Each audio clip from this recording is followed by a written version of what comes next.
Merħba għal dan għal 21 program li qed nagħmlu f'din is-sensiela ta' 49 ġurnata mixja sakemm naslu għal festa ta' Pentekoste. U la wasalna fil-jum 21 ifisser li qed nagħlqu it-tielet ġimgħa minn 7. 7 ġimgħat ta' 7 ijiem 49 ġurnata. Li għandhom wasluna għal 50 jum li huwa Pentekoste. Jum illi nafu li l-apostlu u d-disċipli ta' Jaxua kienu jiċċelebraw anke wara l-mewt ta' Jaxua, ma waqafx jiġi ċċelebrat dan il-jum, din il-festa. Anzi nafu li kien f'din il-festa li l-apostli u d-disċipli intlew bl-Ispirtu Qaddis ta' Alla u setaw allura jagħmlu il-xogħol tagħhom, il-mixja tagħhom mimlin bl-Ispirtu tal-Mulej. U nafu wkoll li anki l-apostlu Pawlu snin wara f'waħda mill-littri tiegħu qed jgħidilhom jeħtieġ li nkun Ġerusalemm fil-żmien tal-festa għaliex għax hekk huwa l-kmandament li din il-festa aħna niċċelebrawha. Pawlu mhux talli qalilna fl-littri tiegħu li dinha wafqet, talli qed jgħidin nisma' jien għandi bżonn immur Ġerusalemm għax jiena rrid niċċelebra din il-festa kif Alla ikkmandana. Tafu li f'dana il-programm qed irresqu ħsieb kuljum ħsieb li għandu jimmaturana u jkabbarna. U l-ħsieb tal-lum ħan jieħdu mill-tieni ittra li l-istess Pawlu kiteb li Tessaloniki, it-tieni ittra kapitlu 1 u ħanaqra minn versi 3 u 4. Aħna għandna dejjem niżżuħar lill-Allaħuti minħabba fikom u hekk jixraq għax il-fidi tagħkom qiegħda tikber fuq li tikber u qiegħda toktor fostkom il-koll li mħabba li kull wieħed minnkom għandu għall-ieħor. Għalhekk aħna stess niftaħru bikom fil-knejjes tal-Alla għas-sabar tagħkom u għall-fidi tagħkom fil-persekuzzjonijiet u d-batijiet kollha li intom għaddejjin minnhom. Ixtifrus interessanti li Pawlu qed juża sabiex jinkoraġġi l-Iżrael, il-poplu tal-Alla inferrex mad-dinja kollha, qed iħeġġiġhom biex flimkien jikbru u jimmaturaw, iħobbu lil xulxin l-aħwa speċjalment. Imma interessanti ħafna u hekk qed jgħidilna Pawlu qed nitlob għalikom biex ikolkom is-sabar fi żmien il-persekuzzjoni. Ma ninsawx li fi żmien Pawlu kienu diġà qegħdin jistennew it-tmiem jasal ilhom minn dak iż-żmien ilna nistennew il-mixja il-miġja ta' Jaxua u Pawlu qallhom sakemm jerġa' jiġi Jaxua araw li jkollkom is-sabar paċenzja tieħdu paċenzja b'xulxin, speċjalment meta tkunu qed tiġu ippersegwitati. Interessanti ħafna illi anke Jaxua jgħidilna fil-Vanġelu li minħabba f'ismu ħafna ser jiġu arrestati, jintefgħu il-ħabs u anke jinqatlu minħabba l-isem ta' Jaxua, minħabba li kienu qed jippritkaw il-verità. Aħna f'dana iż-żminijiet li qed ngħixu nafu li qed ngħixu fl-aħħar żminijiet ma nafux meta l-ġurnata imma nafu meta issija u nafu li għaddejjin minn dak il-perjodu. Qed ngħixu f'dinja li moralment qed titkisser, qed titfarrak ma fadal valuri ta' xejn fil-verità fid-dinja. Jekk inħarsu biss lejn il-valuri anki tal-familja li narawhom jitkissru dejjem sejri lura flok il-qudiem.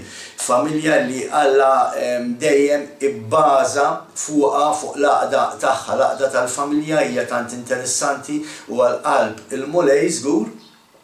Imma hija xi ħaġa li disgrazzjatament fi żmienna qed narawha titkisser u titfarrak. U dan li qed jgħidilna Pawlu illi għandu jkollna l-imħabba għal xulxin wieħed għal ieħor. Ejja ħanikbru mhux biss bħala familja ta' u missru tfal, imma anke bħala familja f'Jaxua il-Messija. X'in il-problema? Il-problema hi li għandna biss Kristjaneżmu għandna 40,000 denominazzjoni differenti, kulħadd jiġġieled u jargumenta min għandu raġun, jiena bħal kulħadd ġieli anki nirċievi xi messaġġi fejn nies jippruvaw jgħidu li isma' inti dak li qed tgħid mhuwiex illum m'għadniex taħt it-Testament l-Antik, illum il-liġi m'għadix tot. Jiena daw l-affarijiet ma jaqtawlix qalbi. Daw l-affarijiet anzi isaħħuni u nkompli nimxi l-qoddim fil-mixja tiegħi. Il għaliex bħalma ngħid Jekk Alla qala jiena nemmina u m'għandi l-ebda problema allura. Li rridu noqogħdu attenti hija meta kif qed jgħidilna Pawlu tiġi il-persekuzzjoni għaliex għax hija fil-persekuzzjoni li bniedem jista' jitlef il-fidi tiegħu. U għalhekk Pawlu qed jgħidilna aħna nitolbu għalikom biex f'dawn iż-żminijiet meta qed tgħaddu minn persekuzzjonijiet, meta qed tgħaddu minn attakki, meta fil-fatt jekk nisimgħu llum il-ġurnata nisimgħu ħafna nies anke fuq l-internet jiftħu programmi podcasts biex jippruvaw jiddegradaw il-kelma t'Alla, jwaqqgħu il-kelma t'Alla. Huma dawn l-affarijiet li rridu noqogħdu minnhom ħbib tiegħi. Meta tiġi l-persekuzzjoni ħafna ikunu li jitilfu l-fidi u għalhekk huwa importanti li l-kelma t'Alla nkunu nafu għallum għaliex ġej żmien anke skont kif Alla stess għalilna fil-kelma tiegħu fit-Testament l-Antik fejn se jkun hawn nixfa kbira fuq din id-dinja, nixfa kbira mhux ta' xita, mhux għax mhux ħatamel xita, nixfa kbira tal-kelma t'Alla. U jekk inti m'intix sod fil-kelma t'Alla, meta ħad tiġi l-persekuzzjoni, allura m'intix ser iżżomm sod. U dan huwa li dejjem Pawlu jgħidilna, irridu niġru l-mixja tagħna sal-aħħar.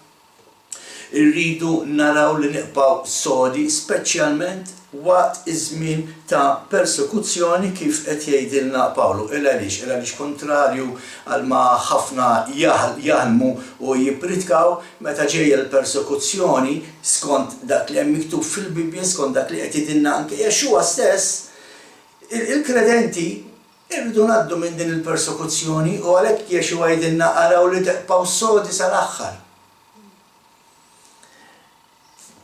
Jiena il-messaġġ tiegħi allura minn dina dawn iż-żewġ tifrus li għadna kif ħadna hija illi ejja ħalli verament nistudjaw inkunu nafu x'qed tgħid l-Iskrittura, inkunu nafu minnu Alla permezz ta' dak li qed jgħidilna hu stess fil-kelma tiegħu.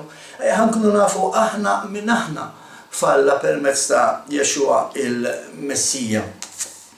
Għaliex se jiġi żmien meta ma jkollniex aċċess għal aktar tagħlim, id-dinja tibda tippersegwitana tant li ma tħallinix anqas ikollna il-Bibja f'idejna u għalhekk huwa importanti li minn issa nkunu nafu x'tgħid il-kelma t'Alla. Ejja ħalli nikbru, ejja ħalli nimmaturaw, ejja ħalli nkunu sodi ngħaddu mill-persekuzzjoni u ma ninsewx il-persekuzzjoni mhux qed nitkellmu biss fuq li xi darba jistgħu jiġu n-nisa ħabtulek il-bieb għax inti temmen differenti u tiġi arrestat. Ma jfissirx li ħajġu s-soldati u l-pulizija jarrestaw nies ġol komunitajiet għax qed jiltaqgħu qed jistudjaw il-kelma t'Alla. Persekuzzjoni tista' tkun anke dik il-ġlida spiritwali, attakki li l-għadu jitfanna kuljum dawk l-istess vleġeġ li Pawlu jsemmi fl-itla li kiteb lill-Efesin. U importanti li aħna jkollna dik it-tarka qawwija biex nilqgħu dawk il-vleġeġ. U dik it-tarka hija il-kelma t'Alla. Hija biss permezz tal-kelma t'Alla nistgħu nikbru, nistgħu nimmaturaw flimkien u għaldaqstant ejja ħalli kif qed jgħidilna Pawlu inħobbu l-xulxin, nikbru flimkien, nagħmlu din il-mixja flimkien, nikbru u nimmaturaw fil-mulej ħalli meta jiġi żmien diffiċli nkunu kapaċi naslu sa l-aħħar tal-mixja tagħna. Ejja ħanalqu dana il-programm b'talba qasira Mister Qaddis Alla tagħna, Sultan tagħna, Kreatur tal-Univers, molej niġu quddiemek u nirringrazzjawk għaliex inti il-fortizza tagħna, molej inti il-refuġju li fik niġru u nistkennu Mister Qaddis. Nirringrazzjawk li inti dik it-tarka li tilqanna mill-attakki ta' l-għadu, molej nirringrazzjawk li inti dak li tipproteġina mill-attakki li l-għadu jitfa' kontrina kuljum. Mister Qaddis niżżikħar u nolli l-ismek. it-talba tiegħi hija molej li tkompli ssaħħaħ il-poplu tiegħek l-Iżrael, il-poplu tiegħek imxerret mad-dinja kollha, tkompli ssaħħu molej fil-kelma tiegħek, fil-wedid tiegħek molej. Ħalli meta jasal iż-żmien ta' persekuzzjoni it-tama sħiħa totali tal-poplu tiegħek tkun kollha fik Mister Qaddis. Ħalli wieħed il-ieħor nagħmlu il-kuraġġ il-xulxin, ħalli meta jiġi iż-żmien diffiċli nkunu kapaċi neqpaw bil-wifqa mixjin wara il-kelma tiegħek. Mulejn li ismek u nfaħrek illa li m'hemmx Alla ieħor għajrek, m'hemmx protettur ieħor ħliefek Mr. Qaddis, m'hemmx torri li fih irrid nisken illi mhuwiex inti mulej m'hemmx rifjuġju għajr dak li inti toffri għall-poplu tiegħek. U ta' dan kollu Mr. Qaddis fisem ismek Jaxua, is-Situ Salvatur tagħna, il-Prinċep tal-Paċi, ir-Re tar-Rejiet nirringrazzjawk. Għal-glorja tiegħek u fisem ibnek Jaxua il-Messija. Amen. Sakemm narakom fil-programm ta' għada meta nibdew issa ir-raba' ġimgħa ta' dina il-mixja fisem sħabi ta' Malta Missjanika nsemmilkom.